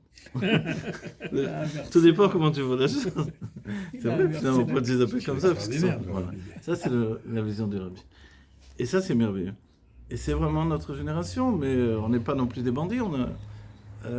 Quand on lit le Tanya, qu'on voit le Racha Veralo, on comprend qu'on n'est pas comme ça. Un bonhomme qui est contre Dieu, qui connaît Dieu, qui va contre Dieu, qui s'en fiche de tout, qui n'a aucun remords, on ne connaît pas quand même ce bonhomme-là. On n'est pas comme ça, c'est faux. Dans la génération, il n'y en a plus des comme ça, surtout les derniers temps. Donc il ne nous reste que le Racha Vetovlo. C'est-à-dire qu'il a le bien, c'est l'essentiel, et il fait des petites fautes à droite à gauche, mais ensuite il fait Tchouva. Et puis il se dirige vers le Benoni. Mais le Rabbi, il a dit de nous que Ve'amer Kulam Tzadikim sont tous des Tzadikim. Alors ça dépend de quoi? C'est là le secret du Rabbi, dans la génération tous des Tzadikim ou tous des Rechaim. Le Rabbi dit que ça dépend des Ene Haïda, les yeux de la génération. Si nous voyons comme des Tzadikim, nous sommes des Tzadikim. Si nous voyons comme des Rechaim, nous sommes des Rechaim. Quelqu'un m'a dit la dernière fois, mais il n'y a plus de Tzadikim maintenant, on n'en voit plus. Et je me suis dit, mais pour qu'on soit tous des tzadikim, il faut que les vrais tzadikim, ils dégagent de là. Ils sortent du monde, parce que sinon, on ne peut pas être tous des tzadikim, comparé à eux. Puisque du temps de le pauvre noir, on a dit tzadik aya bedorotav, il était tzadik dans sa génération. On a dit oui, dans sa génération, mais tu l'aurais mis à l'époque d'Abraham, on n'aurait même pas parlé de lui, sans doute. Donc ça veut dire que tout dépend de la génération. Donc dans nos générations, on est tous des tzadikim, c'est vrai. Nous protégeons le monde. Avant, il y avait les 36 tzadikim qui protégeaient le monde. Aujourd'hui, s'ils sont là, ils sont vraiment bien cachés. Et nous protégeons le monde. C'est vrai, ils sont super cachés. On peut penser, il y avait aujourd'hui dans le bus, il y en avait un, je ne sais pas pourquoi il s'est mis à parler avec des femmes, mais il avait une barbe, un chapeau tout débossé, tout sale. Et il avait sur sa veste une veste de femme. Et il parlait comme ça à une femme en face de lui. Et il lui parlait, et tu connais cette chanson, et etc. Je me suis dit, peut-être c'est un tzaddik Nistan, là, qui est devant moi. Et voilà. S'il s'habille comme une femme, non? Non, il ne s'habillait pas comme une femme. Il était habillé à chassid, avec juste un chapeau défoncé, avec une barbe. Il ne faisait pas très très propre, mais les tzaddikim Nistarim, souvent, ils prenaient cette allure-là. Mais au-dessus de sa veste noire, il avait mis une veste rose. Qui était je voyais une veste de femme, mais des boutons un peu de femme. Bon, je ne sais pas pourquoi, il avait froid, peut-être qu'il avait trouvé comme ça. Et il parlait dans le bus avec une femme en face de lui, je ne sais pas si elle ne pouvait pas descendre du bus, elle était obligée d'écouter. Il a même chanté une chanson. Il a pris en otage. Je me suis dit, mais peut-être c'est ça, c'est un tzaddik Nistar finalement. Il y en a tellement peu aujourd'hui. C'est bien de voir le positif. Mais la dernière fois, je vais continuer dans la liste, je sors du mikvé, je vais au mikvé à Sainte, je sors du mikvé, et il y en a un qui passe, qui me dit bénis-moi, bénis-moi, en hébreu tout ça. Je dis pourquoi je te bénisse? Il me dit oui, parce que, bon, je ne m'en rappelle plus, mais c'est pas important. Et après, il me dit... C'est pas que tu t'en rappelles plus, tu ne vas pas le dire. Non, après, qu'est-ce qu'il me dit? Il me dit, tu sais qui je suis, moi? J'ai dit non, je ne te connais pas. Il me dit, je suis Mashiach ben David. Ah, c'est bien ça. Ah, j'ai dit, assieds-toi. Hein. Enchanté. Les mecs J'ai dit, depuis le temps que Ah, t'attends. c'est des tu vois. phénomènes. Il y en a, c'est des phénomènes. Hein. Il y en a un qui s'est pris pour Machiach à Paris. Tu sais, il y en a un, il se faisait, il parlait doucement, machin. Ils ont emmené un rab, je dis pas le nom du rab parce que c'est enregistré. Il a dit, il connaît toute la Torah, le mec. Ah, c'est vrai. Bon. Mais, Non, mais mais il peut. Ah. Alors lui, j'ai pas été baudet qui connaisse toute la Torah parce qu'il aurait fallu que je la connaisse toute moi, déjà pour non, il savoir dit, qu'il la il connaisse dit, toute. Mais lui, alors, j'ai été content que j'ai béni le Mashiach Ben David. Et que j'ai dit, bon, il m'a dit, allez, au revoir. J'ai dit, bon, dépêche-toi de te dévoiler parce que... On est mal. Hein. Entre-temps, tu peux pas payer mes traites. Ok. Bon, voilà, ça, c'est le paysage urbain de... Bon, alors, voilà. Donc, le rabbin nous dit, c'est cette phrase qui était le yesod de tout ce qu'on comprend, c'est que les autres niveaux extraordinaires, ils sont quand même inscrits dans les mondes. Quelqu'un est grand, mais on connaît sa grandeur, parce qu'elle est établie. Vous voyez, c'est pour ça que je rigole avec tous ces sujets-là, parce qu'on ne peut plus établir une grandeur véritable aujourd'hui des individus de notre génération. J'ai assisté quelquefois à des grands rabbinim. Vous savez, quand Rabban on reçoit des grands rabbinim, là, Yudet Kislev ou des autres trucs, ou même dans une choule, une fois, alors ils se donnent beaucoup de kavod, etc., les uns aux autres, etc. Après, on attend qu'ils parlent, ils vont dire des choses merveilleuses. Et on entend des choses, on se dit, bon, on s'attend pas à avoir des paroles comme ça, quoi. C'est vrai C'est que bon. c'est toujours les Ça m'a mêmes pas trucs. transporté, transfiguré, etc.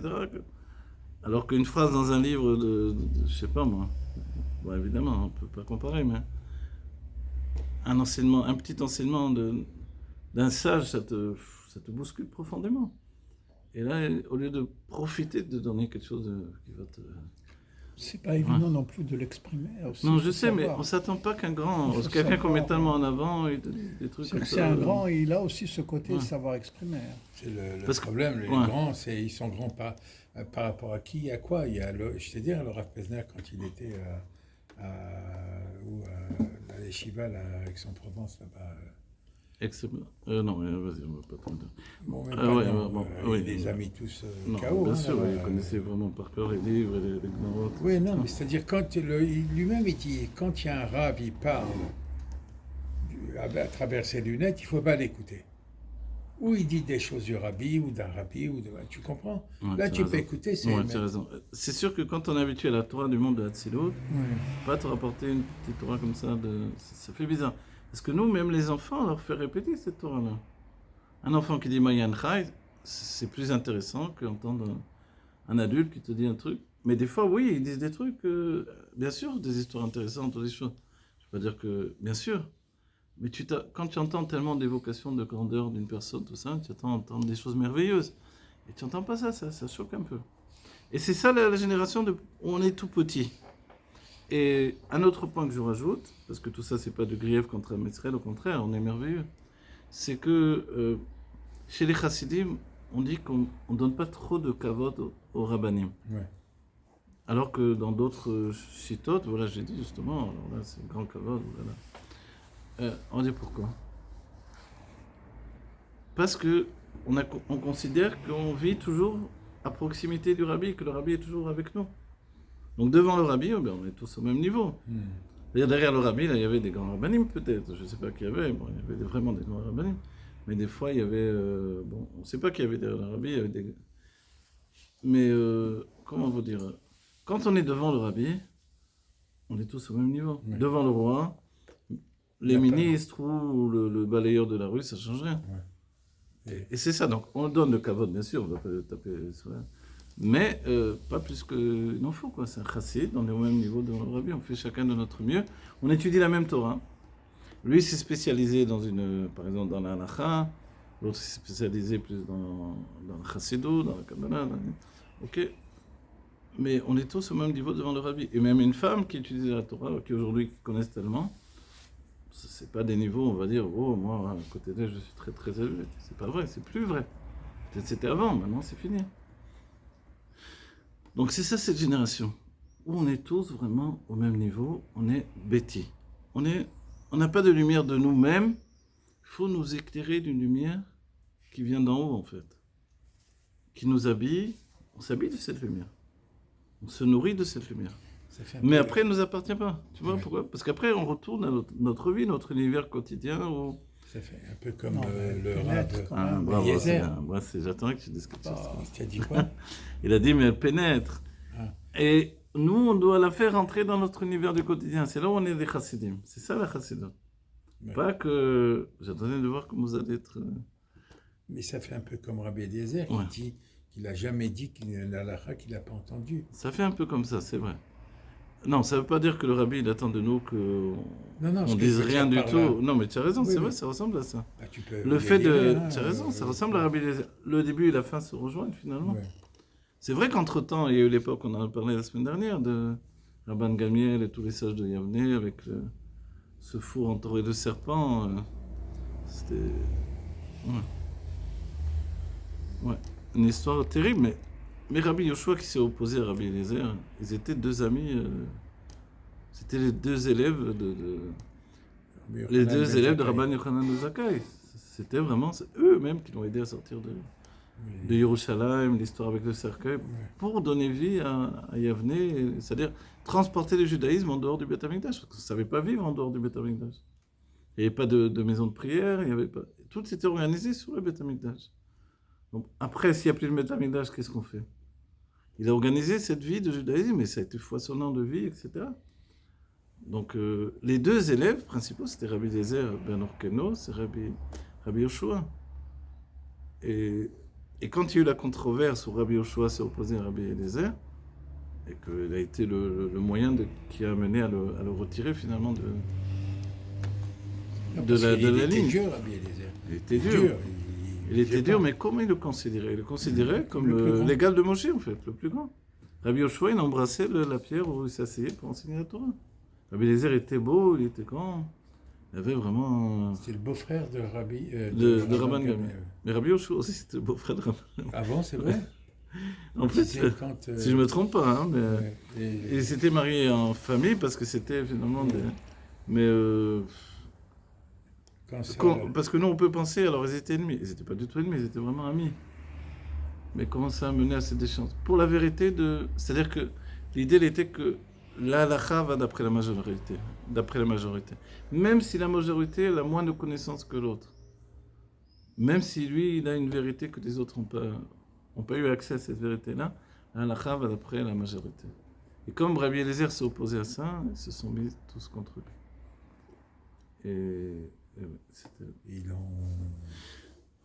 Ouais. C'est sûr que le peuple juif, on peut pas non plus dire voilà, moi je suis comme ça, je fais ma nouvelle secte du judaïsme, etc.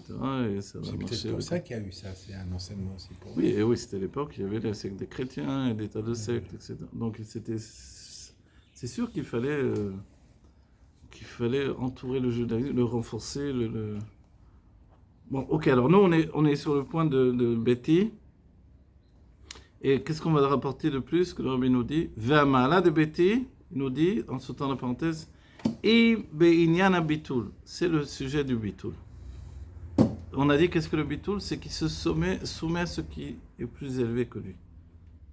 Ve'aledeze ou magiya be'atzmut orensof. Grâce à ça, il parvient au niveau de l'essence infinie de Dieu. Numéro 44. Oui. L'essence infinie de Dieu. J'arrive à retrouver la lumière de l'essence infinie de Dieu, parce qu'on dit quand même Or Ensof. Donc ça veut dire que le fait qu'on soit petit, on est aujourd'hui des petits nains sur les épaules des géants, certes. C'est-à-dire on est quand même en rapport avec des grandes sadikim, chacun d'entre nous. On est des détails de grandes sadikim du fait des âmes. On n'a pas conscience, pas qu'on se rappelle nos Gilgulim, ni quoi que ce soit, ni... Ok. Donc on a l'impression qu'on est des petits bonhommes de rien. Mais nos petits bonhommes de rien peuvent s'attacher à l'essence de Dieu. Ça, c'est extraordinaire. On est la génération où on a cette conscience-là. Mais avant, ils n'en avaient pas du tout conscience. Même le Baal Shem Tov qui a rapproché les Yehudim Pshutim, les Juifs simples, il n'avait pas mis en route cette définition d'explication que l'Almorazaken a mis en route, que le Rabbi a vraiment amené à chacun d'entre nous aujourd'hui. Donc il n'a pas transmis quand même ça, ce point-là. le transmettait aux grandes tzadikim, mais pas aux gens simples qui mettaient tellement en avant. Vous voyez? Donc aujourd'hui, on comprend, on ne sont plus les gens simples des siècles précédents, donc on a un problème, c'est l'information à outrage qui dégénère dans nos têtes, quoi. Il faut dire la vérité. Et on peut redire comment ils arrivent à étudier la Torah avec tout ce qu'ils ont dans la tête. C'est vrai, tellement d'informations. Comment il y a une place là-dedans pour la Torah? Mais on se rend compte qu'il y a un secret que le Tanya nous donne, c'est de ne jamais être vide. On laisse un instant de vide, à Boré, Ken Bomaim. Vous vous rappelez, le puits, il est vide, il n'y a pas d'eau. Le Rachid, il nous dit, même si elle est vide, pourquoi on dit qu'il n'y a pas d'eau? C'est normal qu'il n'y ait pas d'eau, parce qu'il est vide. Pour nous dire qu'il y a des scorpions, des serpents. Donc nous, on comprend bien, le Tanya nous a averti de ça. Dès le moment où tu restes vide, ne t'attends pas à ce qu'il y ait de l'eau. Il n'y a pas d'eau. Il y a des scorpions, des serpents qui arrivent. Donc il faut tout le temps être plein. Toujours travailler.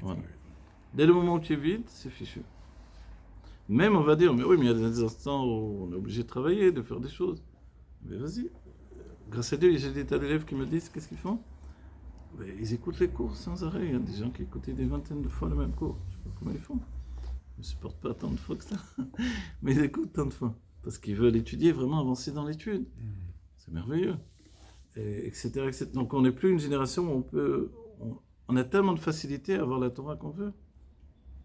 Si on n'aime pas ce rave, on en prend un autre. On n'aime pas lui, on arrête de il y a le choix, oui. Et puis on écoute un morceau, ça m'a saoulé, j'arrête là. J'ai pas bien compris, je remets en arrière. Tu as parlé, tais-toi, je remets. Jusqu'à ce que tu t'endors. La dernière fois, j'ai préparé Shabbat et j'ai mis un cours que j'ai trouvé. Et le bébé il pleure, je remets en arrière une fois, j'ai pas entendu. Il y avait un enseignement qui rapportait de la Gemara. J'ai dit, tiens, ça m'intéresse, j'avais jamais entendu ça. Le bébé il a pleuré, je l'ai remis en arrière. Elle a repleuré, je l'ai remis en arrière. 4-5 fois, je crois. Je me suis dit, taisez-vous, j'ai pas entendu. Ok. Mais c'est ça notre génération, c'est merveilleux quand même. Donc on a un côté petit, mais avec des possibilités infinies.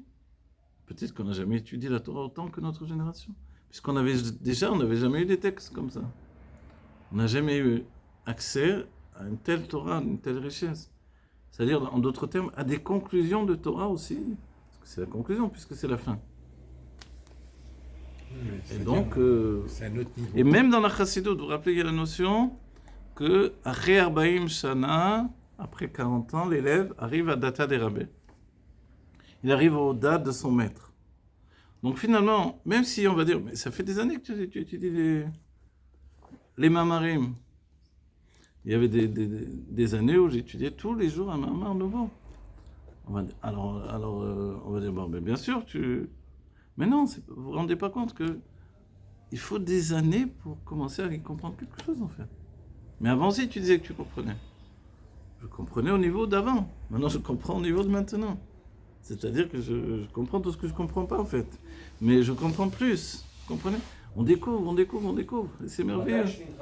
Betty, c'est cette notion donc de Bitoul qui fait qu'on n'a pas de lumière qui nous appartient. Ça ne veut pas dire qu'on est pourvu de tout, c'est pas vrai. On a des qualités humaines. Comme on dit derrière Retz Kadma la Torah, nos qualités humaines, elles sont là individuellement. C'est-à-dire, même on pourrait dire l'éducation que nos parents nous ont donnée. Ça reste, ça vit avec nous. On peut être dans la Torah et avoir des mauvaises manières aussi, ça existe, on le connaît aussi. Donc, ces qualités humaines, c'est ça ce que j'apporte à Dieu. Plus je suis humain, qu'est-ce que c'est? Vous avez vu, il y a 2 jours, on a dit le Hayom Yom, si c'est pas hier ou avant-hier, je me confonds les jours, mais quoi que ça passe trop vite. Le Hayom Yom, on a dit, le Rav, il est toujours al-Saf, il est toujours à la limite. C'était il y a 2 jours. Il y a 2 jours, Ouais, voilà. De Mezaké Arabim, il fait Mezaké, c'est-à-dire, comment dire en français? Oui, il monte la génération, il a des ça. Voilà. Enfin, soit il fait du bien au grand nombre, soit il est marty, il fait fauter, quoi. Et il doit toujours faire attention, Beketso.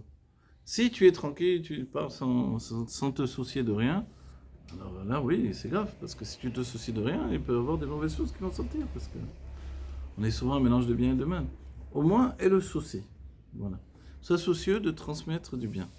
Donc j'espère que ce cours, on n'a pas pensé que j'ai transmis de mauvaises choses. On va toujours être jugé. Non, parce que comme on a parlé des niveaux, etc., je veux pas la shonara sur personne, les tzadikim, les juifs sont tous des tzadikim. Amen. C'est sûr. Alors, on enregistre là, Vezeo chez Benissan, Atidin et Gaël. Donc si on a dit qu'on est tous à ce niveau, ou en étant Beti, donc pas Imi, pas Choti, on est juste au niveau de Nissan. Nissan, rappelez-vous, on a dit, les Juifs sont sortis d'Égypte, pas parce qu'ils avaient un mérite spécial, c'est parce que Dieu, entre guillemets, on pourrait dire, Dieu avait besoin d'un peuple, il fallait bien choisir quelqu'un. Il a choisi celui-là. Pourquoi ? Et pourquoi ? Parce que... Et pourquoi pas ? Et pourquoi pas ? Il fait ce qu'il veut. Il fait ce qu'il veut, voilà, exactement. C'est-à-dire, si tu vas trouver une raison, c'est pas la vraie raison, parce que la vraie raison, elle n'existe pas. Là. Parce que sinon, on serait dans les niveaux dont on a parlé. La vraie raison, c'est qu'il n'y a pas de raison. Alors pourquoi ? Il a, lui, c'est un plein libre arbitre, il a décidé comme ça. Mais il aurait pu décider autrement. Il aurait pris les Romains ou les... je sais pas qui, et ça aurait été bien aussi. Mais il nous a choisi nous. Donc on a le srout et en même temps les avantages et les inconvénients. Ok. Vezeo chez Benissan atidim le Gaël. Et c'est donc la conclusion du fait qu'en Nissan, on va être délivré. Atidin, au futur, parce que c'est toujours une notion au futur, même dans une seconde. Voilà. Qui Bageoula. Donc quand il dit Vezeo, sous-entendu, c'est comme si moi je vous avais expliqué tout ça, comme j'ai essayé de le faire avec vous, d'étudier avec vous ce matin, de dire, vous avez compris pourquoi on a dit qu'en Nissan, on doit être délivré en Nissan et non pas en Tishri, oui, comme disait Rabbi Eliezer, la tchouva, etc.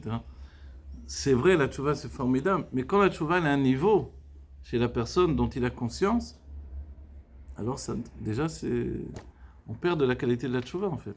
Vous voyez, la tchouva elle doit être vécue comme quelque chose qui fait que j'ai un manque constamment. Et ouais. Hachem, il sort, on peut aussi peut-être comprendre que Hachem, il ne sort pas en Tishri, en Nissan. Pourquoi ? Parce qu'on est nu. On est nu. Ah oui, on a dit on est nu. Ouais. On sort et puis là, on apprend qu'il y a la Torah, après on apprend qu'il y a ça, après on apprend qu'il y a ça, et on retourne. Aouda, on est devenu nu, allez, Aouda, on recommence. On était comme des enfants. Hein. Ouais, comme des enfants. Si maintenant tu viens avec ton intelligence, tu restes. Des hommes qui sont occupés à travailler comme ça du matin au soir dans des ouvriers, quoi. Dieu il a pris des ouvriers, il en a fait des intellectuels. C'est vrai ça. Quand on le dit comme ça, on n'y a pas pensé à ça. Mais oui, prendre des ouvriers qui travaillent dans le bâtiment, ils sont assez grossiers. Regarde le rabbi comment il a fait avec les gens. Tu les prends, tu en fais des intellectuels, t'imagines ? C'est ça qui gêne des fois avec d'autres rabbins. Quand tu parles à un rabbi, il parle pendant 2 heures pour dire rien, et tu vois un Chabad qui raconte un truc du rabbi, c'est le jour et la nuit. Alors, toi tu as une tendance trop... à critiquer. C'est ça ? À mettre en avant ton... Je vais vous dire un truc que j'ai pratiqué. J'étais en shichot avec les kabbalistes. Donc, au début, je suis parti pour moi, en vérité, pour apprendre la Kabbalah. Mais après, non, parce que le rabbi m'a envoyé en shichot. Voilà. Je vous avais dit, ok. Mais quand j'étais là-bas, je me rends compte, il y avait un Breslev, par exemple, qui était là. Et tous les 2 secondes, il parlait de Rabbi Nachman. Et moi, en entendant comment il nous rabâchait le Rabbi Nachman du matin au soir, bon, j'étais aussi en shlichut pour faire qu'ils connaissent le Rabbi, les Rabbi. Mais... Donc, dès qu'il parlait de certains sujets, ou il me venait à l'esprit de dire le Rabbi il a dit ça, ou le Rabbi il a fait ça, je disais rien. Ah. Je me retenais de parler. Je me suis dit, je vais faire le contraire de ce qu'il fait, parce que après c'est saoulant finalement. Même si tu aimes le Rabbi, même si tu aimes Rabbi Nachman, à la fin il t'a saoulé. Tu m'as saoulé avec ton Rabbi Nachman. Tu vois, je me suis dit, je vais rien dire. Et comme je disais rien, et eux s'attendaient que je dise, puisque je devais défendre mon truc, je ne le disais pas, je faisais exprès de ne pas dire. C'est eux-mêmes, les kabbalistes, qui parlaient du Rabbi, et qui disaient, regarde ce qu'il a fait le Rabbi.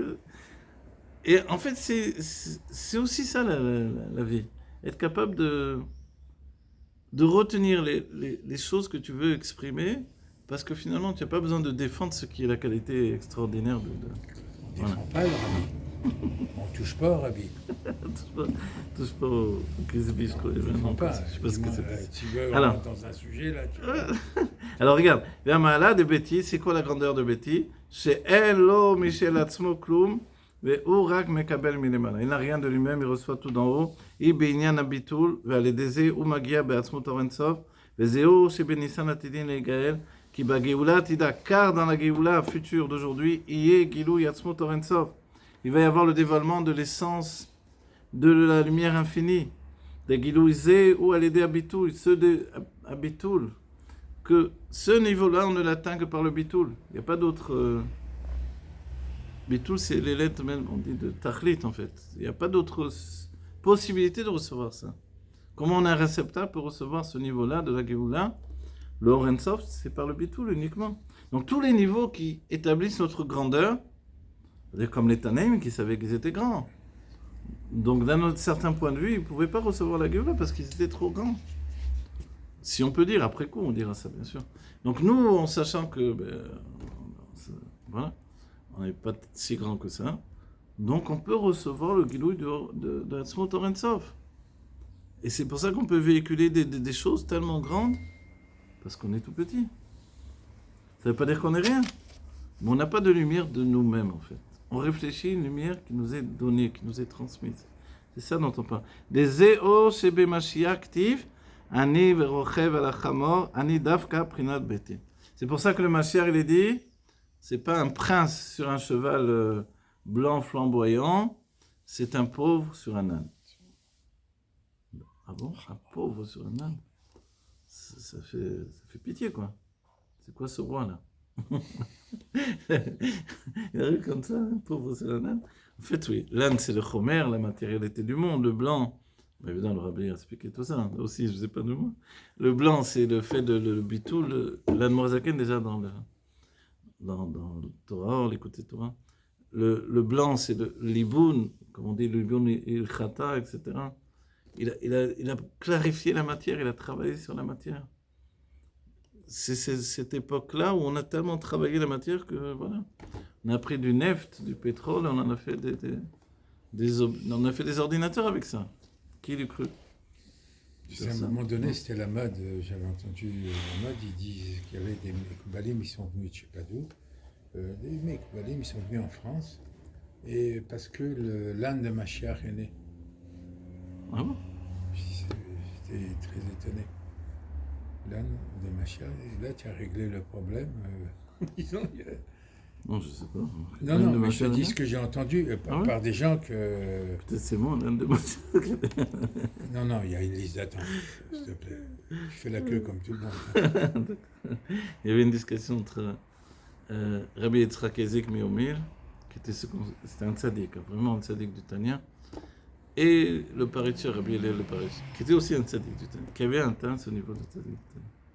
De grands chassidim, et ils discutaient entre eux, et ils parlaient de ce que les sages disaient, que si nos pères ils étaient comme des hommes, nous on est comme des singes, ou comme des ânes, etc.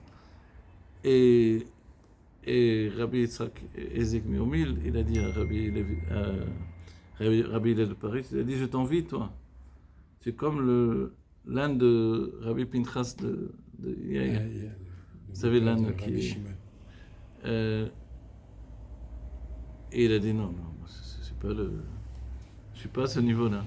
Je ne suis pas atteint à ce niveau-là. Donc, comment on se voyait? Dans la Chassidut, on a cette conscience d'être petit, en fait. Mais cette conscience d'être petit, c'est ça qui est un kéli pour dévoiler ce qu'il y a de plus grand. C'est pas parce que tu es petit que tu dois te taire. Tu n'as rien à dire, dis-le. C'est toi qui avais dit ça dedans. Non, et tu me dis que je parle, j'amène trop le rabbi en avant. Maintenant, il me dit, tiens, quelque chose, dis-le. Non, c'est ça qui avait dit ça. Faut savoir ce que je... Tu n'as rien à dire, alors viens, on en parle. Donc, en fait, c'est vrai qu'on est petit, on n'a rien de nous-mêmes, mais justement, ce qu'on exprime, c'est pas des trucs tordus, c'est pas une Torah réchauffée, c'est une Torah de lumière extraordinaire qui bouleverse tout, en fait. Qui nous bouleverse, nous, déjà. À commencer par nous. Voilà, et ça, c'est le niveau de Betty. Et c'est pour ça que Ben Nissan, nos pères ont été délivrés, ou Ben Nissan, on va être délivrés cette année. Mais Ben Nissan, évidemment, c'est pas comme ça non plus qu'on a été éduqué par le Rabbi. Teref Umian Mamash, immédiatement. Mais Ben Nissan, on va être depuis longtemps délivrés.